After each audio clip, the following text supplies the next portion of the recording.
In Chicago, this is the season of sorrow and grief.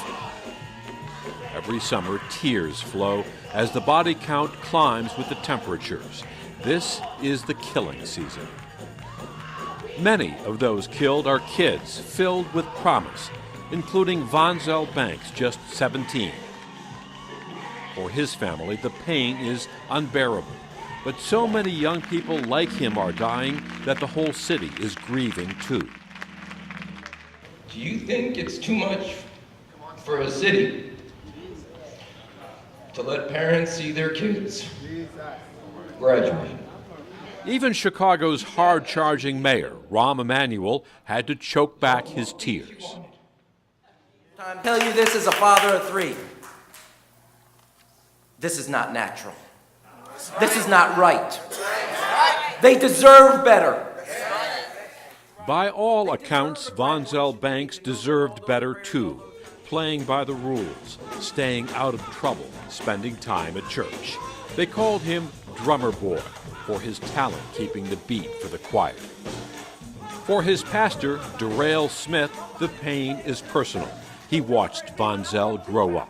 He was brought up in a traditional type family where it was yes sir, yes ma'am, and thank you very much, and I appreciate you, those type of things. So therefore there was never any indication on for me to see that he had any type of interaction with drugs or with any type of violence, or he was not that, no, not at all. Still a good kid.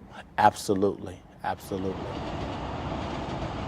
That promising life ended during a family outing over the July 4th weekend at this playground, a gritty slab of asphalt on the city's south side. In a bitter irony, it had recently been renamed for Hadia Pendleton, the 15-year-old honor student whose killing drew national attention when she was shot to death in another park just days after performing at President Obama's second inauguration. Her parents were beyond dismay to learn of Vonzell's killing here. I was devastated. The park, we just got the park renamed, and already, it was a murder here. My emotions really got the best of me, to be perfectly honest, because the situations were so similar between what happened to my daughter and what happened to their son. Like Hadia Pendleton and so many others in Chicago, Vonzell Banks died from a bullet intended for someone else. In this case, a gang member who ran onto this basketball court fleeing a rival. Police say the gangbanger pulled out a gun and fired indiscriminately, hitting Banks in the back. His cousin, also shot, survived. Vonzell died in his father's arms. The father not only lost his son, he held him as he took his last breath. Shots fired on house, it might be at 7632 Emerald. Already this year, Chicago has seen more than 2,000 shootings. The number of killings, more than 200, climbing again after dropping each of the last 2 years. Summer nights are the worst. It's definitely related to heat. I mean, there's definitely more shootings when it gets warm out. It's just the way it goes. We spent a recent Friday night with Paulie LaPointe, a night crawler who races to crime scenes to shoot footage for local TV stations.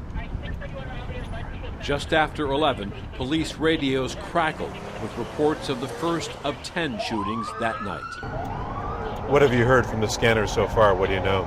So far, we got a person shot. Sounds like a victim in their 20s. Critical condition. Ambulance is en route.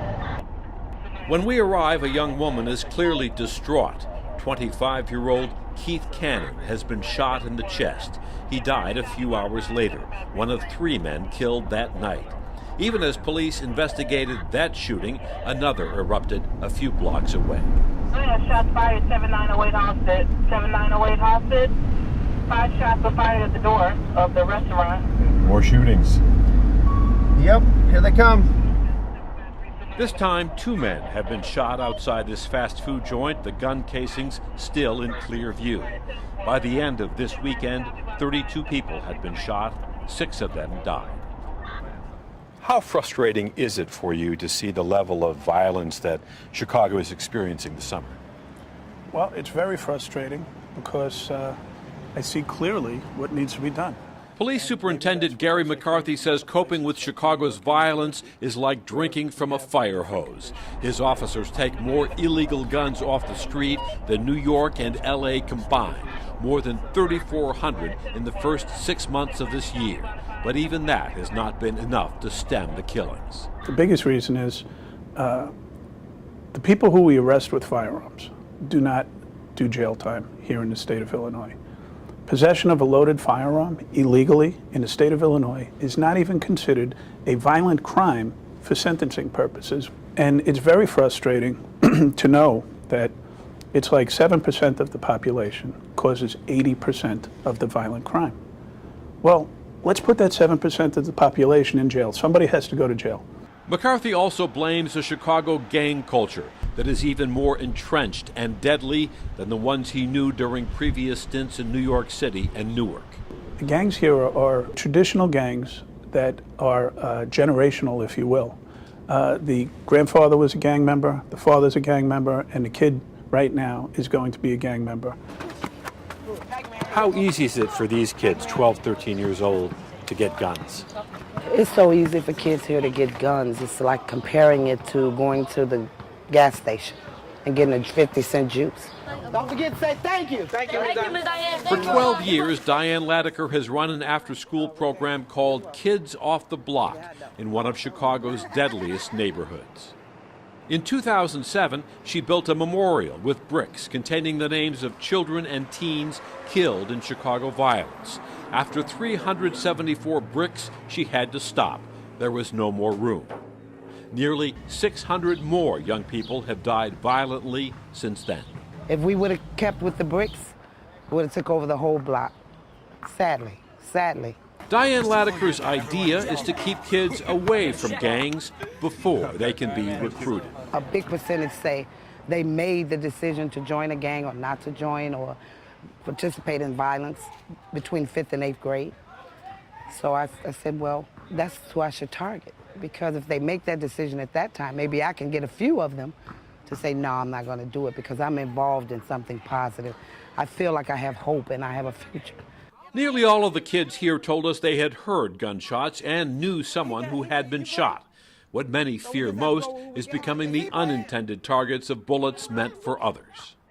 I have to come outside every day and people just end up killing innocent people, like mostly every day. When it's hot outside, people do dumb stuff, and everybody be outside, they get into arguments, and they have guns and point them at the wrong person, and shoot for no apparent reason.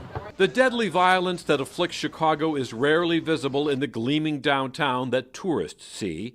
Nearly all of it takes place in the impoverished neighborhoods of the South and West Sides. The victims overwhelmingly black and Latino. For Diane Ladaker, the strongest antidote to the killing is shoring up the economy. Jobs, investment, economics. Business is afraid to come here because of crime. It's like a catch-22. We need the investment and the economics to shore up so we can stop having the guns so readily available. But from the police point of view, poverty alone does not lead people to shoot each other. Superintendent McCarthy is convinced that only tougher penalties on gun law violators, much stiffer prison terms, will make a real impact. It's just such a simple formula. New York State did it. Stiffen the gun laws, lighten up on the narcotics penalties, and you'll see incarceration rates go down, you'll see gun seizures go down, and you'll see murders go down at the same time. For Chicago's Mayor Emanuel, the fundamental problem and solution is a matter of values.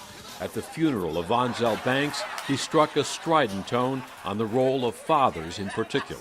There's a big debate out there about fatherhood. It's a fair discussion. Let's have it. Because the fathers have to be present. The fathers have to be there and teach. These are God's children. These are your children. These are my children. In the lively gospel service, mixed with notes of sorrow, were songs of joy for the life that this 17-year-old lived, and demonstrations of faith that his spirit was now in a better place. But the songs and prayers could not mask the deeper anguish in this congregation and in this city, that far too many of its children are taken away in senseless acts of violence. I'm Chris Bury for the PBS NewsHour in Chicago.